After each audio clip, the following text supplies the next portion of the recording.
This is WWE superstar Drew McIntyre, and you're listening to the WWE Podcast. The champ is the one that everybody wants, me. Becky Lynch is going to WrestleMania. Claymore! Austin 316 says I just ripped your ass. This is my idol. You're going to acknowledge me.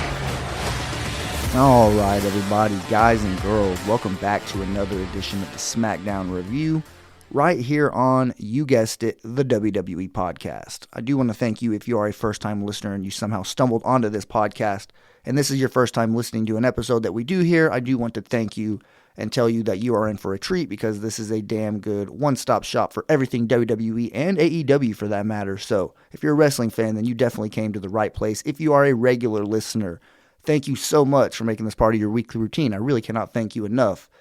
I do this SmackDown review really obviously because I love wrestling, and specifically I've really become, over the past year, really fond of the SmackDown brand. I do feel like I am somewhat tied to it just given that I do this review, and I watch it a little bit more closely. So I do have I guess you can say, a place in my heart for the blue brand. But besides that, for you guys, for the listeners, I really do enjoy this relationship that I've built with you guys over the past year. Definitely I have learned more about wrestling fans over the past year than I ever knew before. And that's because I've actually had a chance to not only chat with you guys on the internet, like in terms of Twitter and via email, which I will get to here in just a little bit because I do remember that somebody asked for my email on the mailbag.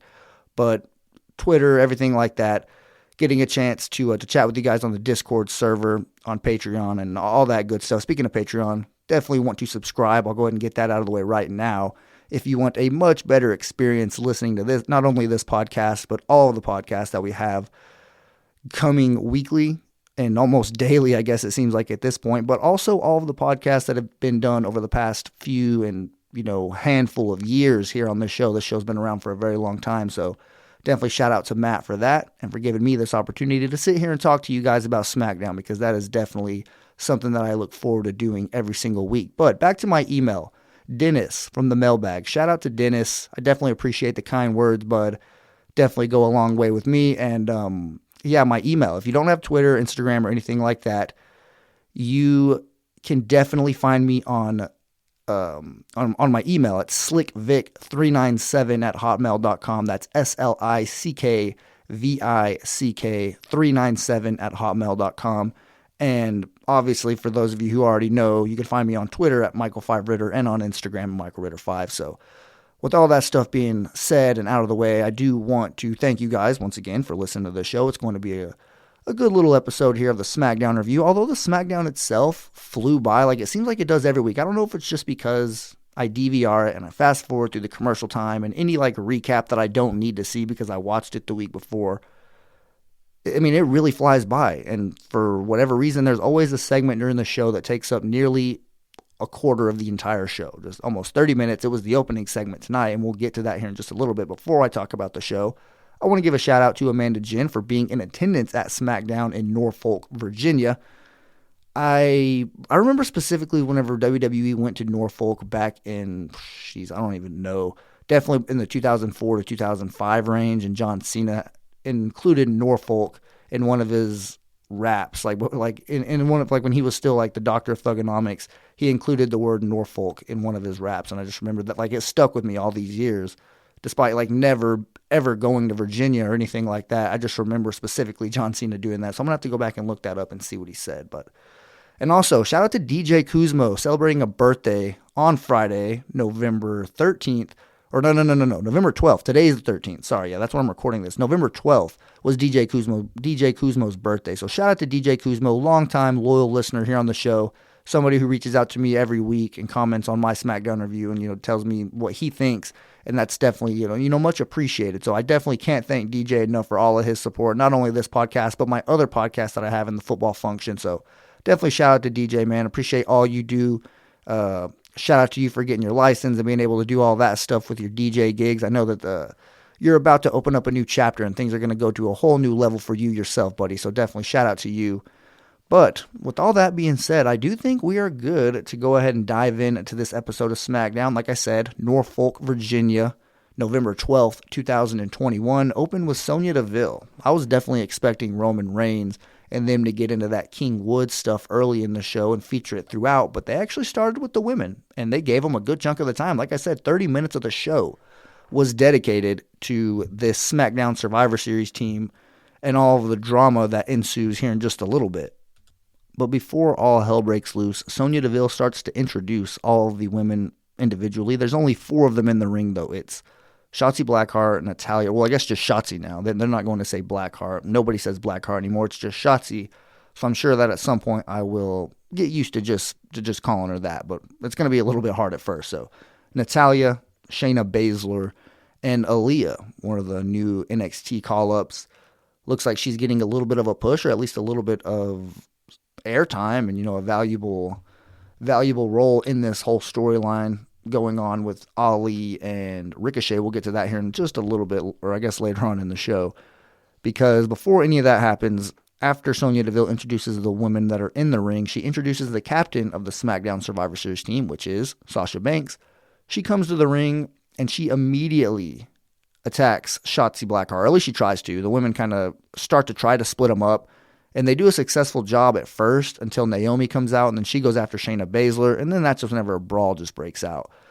Followed by a 6-woman tag match, which is heel versus babyface, and Sasha Banks was on the babyface team with Aaliyah and Naomi, going up against Natalya, Shayna Baszler, and Shotzi Blackheart. So I guess that tells you where they view Sasha Banks, or at least where they view her right now. You guys know that Sasha Banks changes between babyface and heel. She really doesn't even make changes. She just kind of stays this tweener role, this elite tweener throughout the entirety of the year. Just whatever storyline is, calls for her to play more so to one side, she'll do that. She's, I guess, more versatile, if you want to call it that. But anyways, after that brawl breaks out, like we said, we get a 6-woman tag match, and Aaliyah ends up pinning Natalya for the win. Natalya tries to do some cheap stuff by grabbing the rope, but it doesn't work, and Aaliyah does get the win here.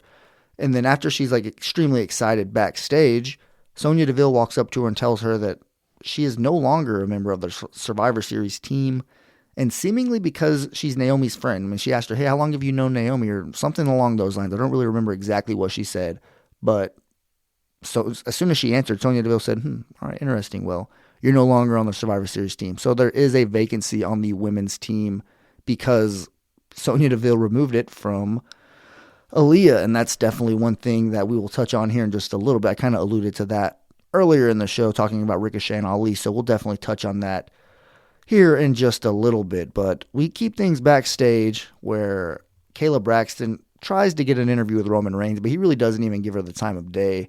He just kind of pushes that over to Paul Heyman, and then Paul Heyman tells Kayla Braxton that if Roman Reigns can't make Xavier bend the knee tonight, then he will bend the knee himself. And if he doesn't, then he'll be stripped of the Universal Championship and banished from SmackDown. And he says something about the laws in Virginia, so it's like an oral contract where I don't really know exactly what he was trying to say, but he basically said it's legit because he said it so.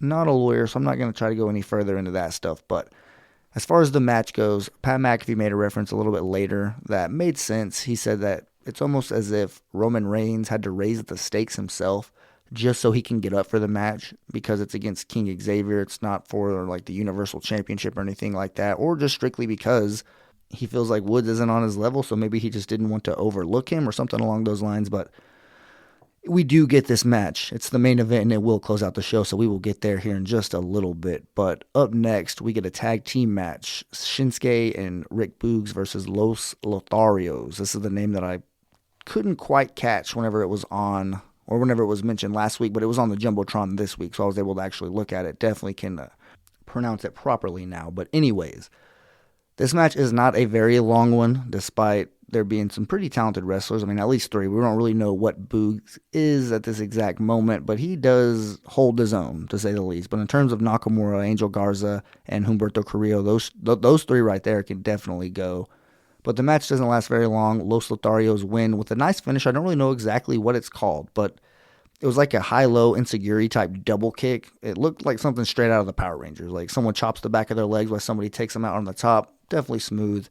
They do get the win. nothing else really noteworthy happened from that segment other than it kind of, I guess, followed up on what happened a couple weeks ago whenever Los Lotharios had the Halloween costumes on and they snuck up and they cheap-shotted Nakamura and Boog. So I guess we do get a little bit of attempted redemption, although they lose the match.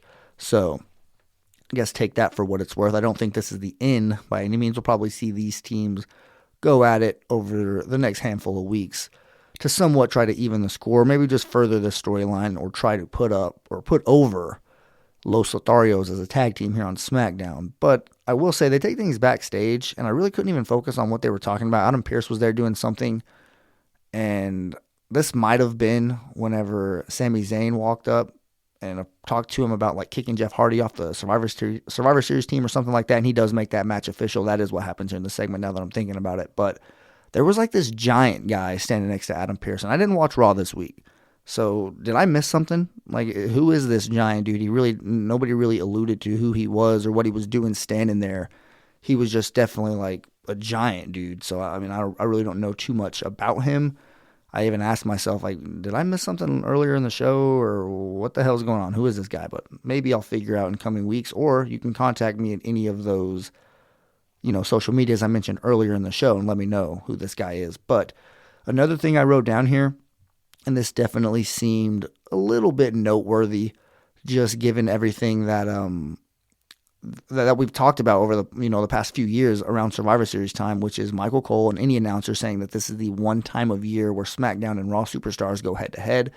We've clearly called them out for it, and maybe they listen. Maybe somebody is listening to this show because they definitely changed their words a little bit. They tweaked it just a little bit here to, I guess, be more specific for what exactly is going on this time of year. And they say that this is the one time a year that Raw champions take on the SmackDown champions. Now, that is somewhat accurate because I really can't recall a time that we're going to see the Universal Champion versus the WWE Champion or United States versus Intercontinental and so on. So that's a little bit better. They did clean it up a little bit. They still want to advertise it and make it more than what it really is, but I guess they at least took the advice that we gave them over the past couple of years, and they finally are switching up their terminology whenever they talk about their Survivor Series team and this BS fabricated, forced brand versus brand stuff. Now, I will say, back in the Ruthless Aggression era, Raw versus SmackDown meant something. It really did. Whenever you had talented rosters, they both shows were 2 hours. That's the number one thing, because that's why SmackDown goes by so damn fast. It's 2 hours. Like I said, you fast forward through commercials and promotional videos, just video packages that you've already seen before, so whenever you're able to kind of skip through all that stuff, the show just absolutely flies by, and you see that there's not that much content that you actually have to cover whenever you're talking about SmackDown or NXT or any 2 hour show. I can't really speak on AEW because I don't watch that on a weekly basis, but I've seen NXT enough to know that it's similar to SmackDown in that regard in terms of being able to digest it and take the storylines for what they are.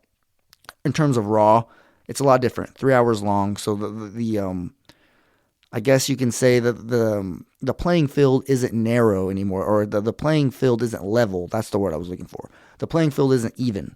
So you can't really compare a 3 hour show and a 2 hour show. If things were a little bit more even, then it'd be a little bit better. But it's clear that Raw is the flagship show, and they're given an extra hour every single week.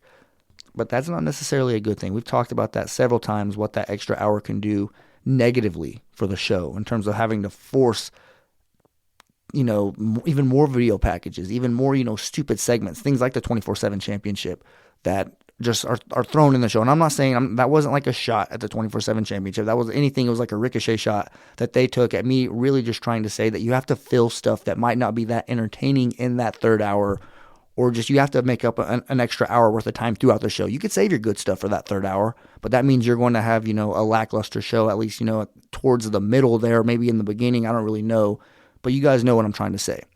But back in the day, back in the Ruthless Aggression era, Raw versus SmackDown meant something. Like when Triple H was the World Heavyweight Champion and JBL was the WWE Champion and the superstars, you knew like there were 15 spots in the Royal Rumble, 15 were going to Raw, 15 were going to SmackDown. And throughout the weeks leading up to that, you would get so much like quality stories and things that would lead into, wrestlers qualifying, getting screwed out of Royal Rumble spots. And that there was only a limited amount, so it made every single Royal Rumble spot mean a little bit more. And I love that. I love that aspect about that era because it made not only Survivor Series seem better because they didn't have to force this brand versus brand stuff, but it also made like other pay-per-views like the Royal Rumble better because they took the brand split a lot more serious. I know somebody called into the mailbag this week and pitched reasons why WWE should, abandon the brand split and just go back to one specific show. Well, that's kind of what they were for a while, at least like in recent memory. I'm not really sure if you watched wrestling at the time, but up to about 2015, 2016, I think 2016 was exactly when they did this. It was one show, and Roman Reigns was on Raw. He was on SmackDown every week. He was getting force-fed down people's throat, and there were other superstars as well. I mean, things are different now. The roster's deeper. It just makes sense to have that, that built-in competition. Yeah, you're competing against AEW, but there's something about Raw versus SmackDown that is intriguing to me, and I do enjoy it, but not whenever it's forced, not whenever you know that just because it's the calendar year that we're going to get this stuff. Now, Michael Gross, shout out to Michael Gross. He is one of the, most intelligent fans that's on this network, the WWE podcast. He's, probably the longest tenured wrestling fan, if we're being honest. And he mentioned having there be a stipulation for who wins this specific elimination match. If you're going to do brand versus brand, make it worth something. And the thing that, because I agree, I've also thought that the winning team should get something. If you're winning for your brand should get something. And the next big pay-per-view that we are heading towards is the Royal Rumble after Survivor Series, of course. There's going to be a pay-per-view in between that, but still, if the winning team were to be guaranteed their show, the number 30 spot in the Royal Rumble, you could do this for both. You could do this for the women's Survivor Series team and the women's. Say the winning team gets their brand, the number 30 spot in the Royal Rumble, and the losing brand is forced to get the number 1 spot. And then for the 2 months leading up to that, you have built-in storylines on your show. You could have tournaments. All right, we're going to have a tournament. The winner gets this number 30 spot or whatever. You could do something creative like that and have a match where, hey, the loser of this match is going to be forced to enter the Royal Rumble number 1 for, if you don't get the benefit of getting that number 30 spot in those storylines, although you can do one per show. You could have the women get one on one show and the men get one on the other, and vice versa with the number 1 entrant in the Royal Rumble. You guys know what I'm trying to say. You can be creative with this. Go back and watch, and that's something that I will say. I'm not going to give homework or anything like that, obviously, but if you want to watch a good Survivor Series and one that's done perfect, go back and watch 2003 Survivor Series. There's so many good matches throughout the show. The 5-on-5 elimination matches were some of the best in the history of the entire pay-per-view, and there were stipulations. Stone Cold had one of his most iconic promos, and I actually provided some audio of that specific card last year at this time, leading into Survivor Series, the 2003 Survivor Series in Dallas, Texas. So if you want to watch a good Survivor Series and it done right, go back and watch 2003. I promise you will not be disappointed. But that does remind me, just kind of a quick right turn here, because I mentioned Dallas. After I finish recording this episode, I think I have to go to a wedding a little bit later with my girlfriend. But after that, we are immediately driving to the Dallas-Fort Worth area, Arlington to be exact. And we're going to the Falcons and Cowboys game tomorrow, so that is going to be badass. I'm super excited for that. I actually thought that I wasn't going to go. I legitimately thought that I wasn't going to get to go to a Falcons game this season. I've been to a Falcons game every season since 2015. So 2014 was the last year that I didn't get to go. And I thought that 2021 was going to be another year where I had to sit at home and watch every game on TV. And up until yesterday, Friday to be exact, that was the case. And I just, casually started looking and looked for just tickets just to see, just for laughs, what exactly would it cost if I were to try to go here? And it wasn't that crazy. So I looked up, well, how crazy would an Airbnb be? Just a one night, quick little suicide trip to from Amarillo to Dallas, not that long of a drive, about a little over 5 hours to be exact. So nothing too crazy, and it's not that expensive. So I was like, whoa, that's the game ticket out of the way right there, place to stay out of the way right there. So I just said, screw it. I didn't exactly say screw it, maybe a little bit more of a not PG word, but I definitely was on board with that. And basically like the Undertaker rising from his coffin in that one gif, that's pretty much how it was with my chances of going to a game this year. So I'm very excited to get on the road and get there. So that's completely off topic, but I definitely wanted to share that with you guys and let you know what I'm going to be doing over here on my weekend. But anyways, let's continue on here. I just talked about Michael Cole switching the terminology, saying that it's the one time a year where Raw champions take on SmackDown champions. So let's continue on here. Next, we get Charlotte Flair. She cuts a promo on Becky Lynch.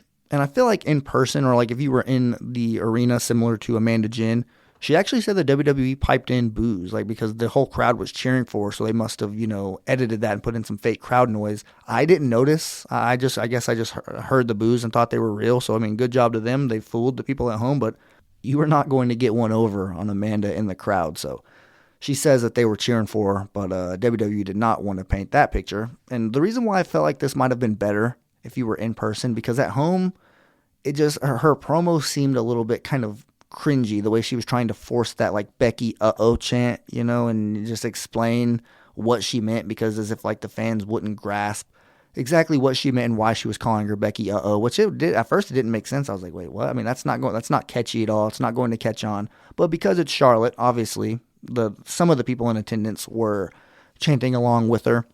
And then she made a good point about how she should be nicknamed the Star Maker, and referring to herself, just given, how Becky Lynch basically got the rub from Charlotte, and how other superstars as well have just benefited off of being in the ring and in storylines with Charlotte Flair because of her star power.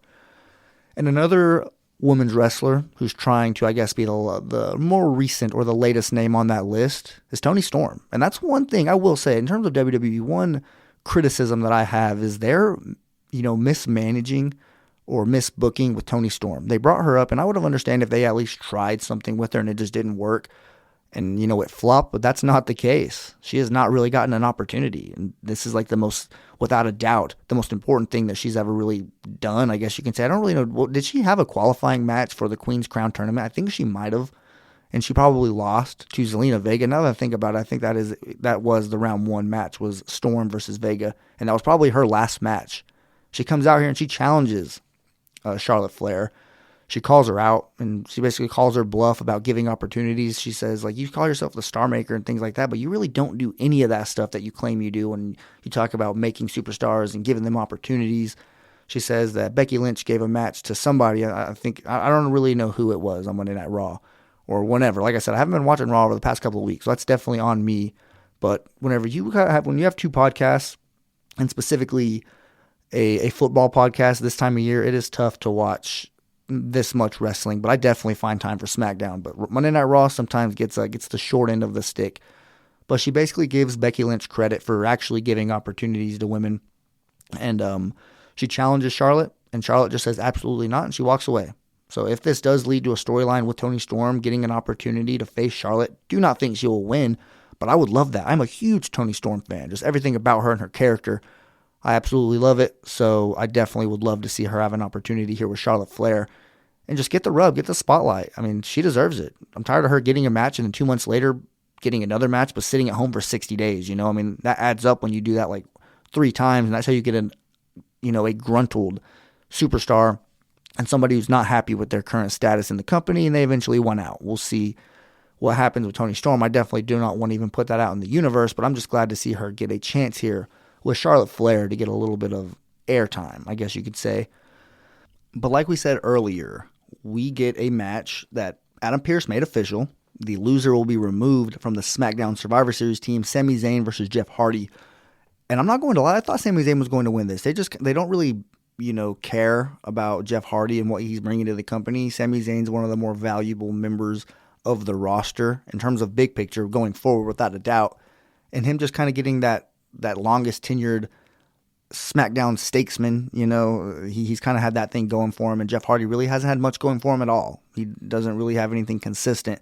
So I didn't think they were going to give Jeff Hardy the win here, but they did. He nearly wins with a whisper in the win, and then he hits a twist of fate followed by a swanton bomb to pick up the win and hold on to his spot on the Survivor Series team. I am happy for that. I think that just in terms of actual wrestling, if I'm putting 5 people on SmackDown versus 5 people on Raw, and you're just giving me the choice, do you want Sami Zayn or Jeff Hardy? And it's nothing against Sami Zayn. I know he is a very good wrestler, top tier, an absolute beast, but I like Jeff Hardy, and I want to see him in this. I want to see him get this chance, have something meaningful, in an actual Survivor Series elimination match on a pay-per-view, because we haven't really seen Jeff Hardy be in anything noteworthy, or at least that's actually worth a you-know-what in a very long time. So definitely happy for Jeff, and hopefully he's able to hold on to his spot as we get closer, because we only got, 1 week? So hopefully this was the only elimination match for this team, because remember, there was a spot opened up on the women's team as well. So hopefully they're trying to, surprise us or give us something, special with that opening spot. Maybe make it mean something in the pay-per-view,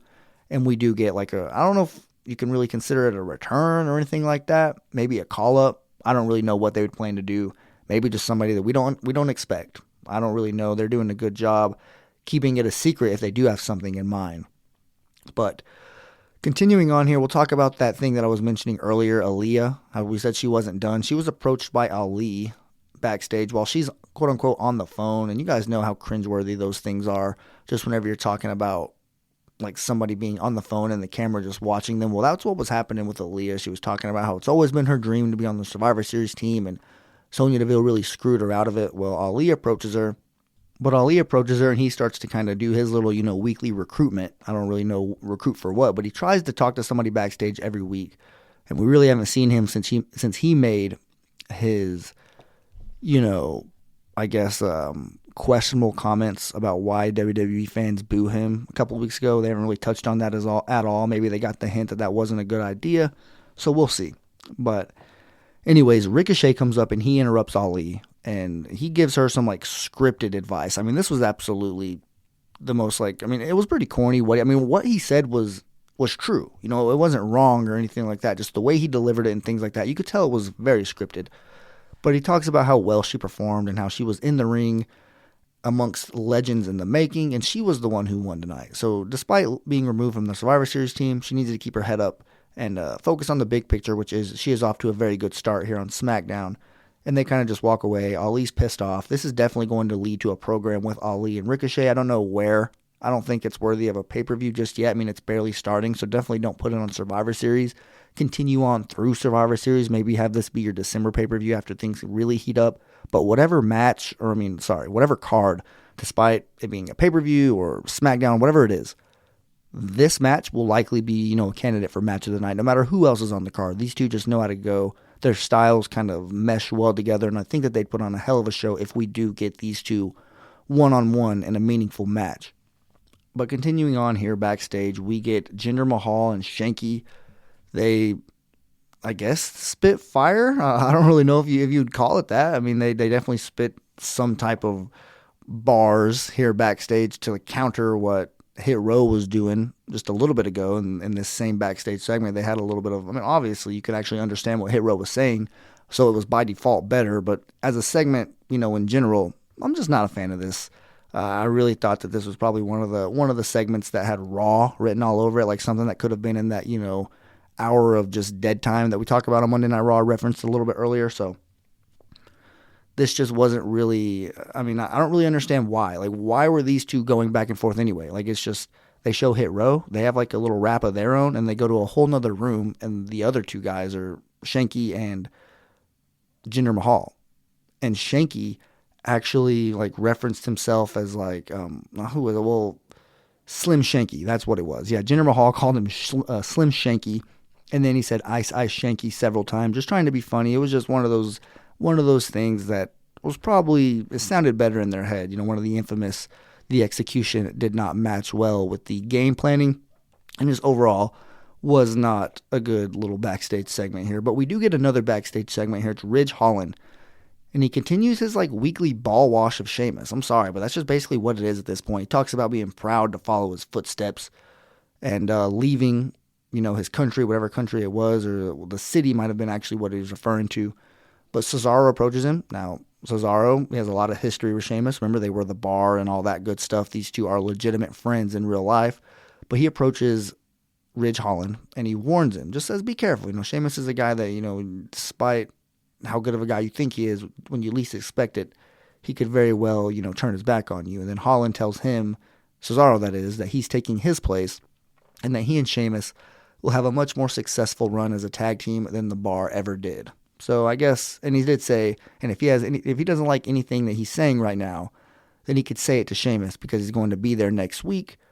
And I don't have we seen Sheamus on SmackDown yet? Maybe like a backstage promo or something. I don't know. We might have seen him a little bit, but we certainly haven't seen him since his fanboy Ridge Holland has been really hyping him up. So I do want to see that whole dynamic and what kind of happens there. If Sheamus is going to embrace having like a fanboy like that, or if he's going to, turn on him like Cesaro basically warned him. So I guess something that we can watch play out. But if we do have Sheamus with Ridge Holland right by his side, then this could lead to another nice run by Sheamus here on SmackDown with somewhat of a believable lackey and someone who is clearly like one of his number one fans. So I guess we will touch back on that next week whenever Sheamus makes his appearance on SmackDown. But last here on the show, we get the main event, the thing that we talked about that was announced earlier today by Paul Heyman and all of the stipulations that, hang in the balance. King Woods versus Roman Reigns. And, shout out to Xavier for, coming out and doing this and, being confident. He does have a new theme song. We talked about it last week. And I listened to it again, and it's actually pretty good. It really is. It's King themed, at least like his, it's definitely King themed. But, I mean, his Jumbotron, his graphics, all that stuff is as well. So they're not going to ditch the King gimmick and all that stuff despite how this match ended.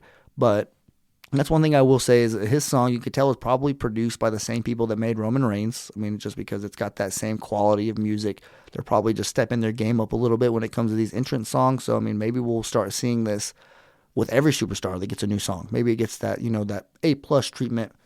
Maybe next week I'll take a closer look at Sami Zayn's because his is good, but I don't know if it's quite as good as Roman's and Xavier Woods. But as far as the match itself, Roman Reigns just physically beat the hell out of Xavier Woods. And I'm not like domination and like in terms of like Xavier didn't get a shot in, but just whenever Roman Reigns was connecting on his shots throughout the match and like throwing him around, throwing him on the announce table, he was beating the hell out of him. And it's just like, man, Xavier's definitely going to be sore in the morning. But he does, like I said, it wasn't domination because Xavier does have a run here. He actually does get some offense in on Roman Reigns, and when you thought that Xavier Woods was going to get the pinfall, the Usos interfere and they cause a disqualification right after Woods hit a coast-to-coast elbow drop. Second week in a row that I've noticed him have an impressive move off the top rope, and I know he's probably done it a lot more, but now that he's getting these like spotlighted matches, last week he had the leg drop from the top rope, this week he had a coast-to-coast elbow drop. So shout out to Xavier Woods for maybe opening up a page in his playbook and breaking out some new stuff. He's going to have to. I mean, if he's going to take his character up a whole nother level, he definitely needs to take his in-ring up another level as well. Not like he wasn't a good wrestler, but it's just appropriate. If you want to go to a new level, do it on all levels. Do it on all aspects of your character and your career in general. So he does just that. But I mean, Roman Reigns gets disqualified, so technically Xavier wins. But Roman Reigns and the Usos beat the hell out of Xavier Woods after this match, and then Roman Reigns does in fact bend the knee, but not the way we expected, or not at least the way they advertised or told you he was going to do it if he lost. He bends the knee strictly so the Usos can literally crown him. The crown that Xavier came to the ring with, SmackDown ended with that crown on Roman Reigns' head.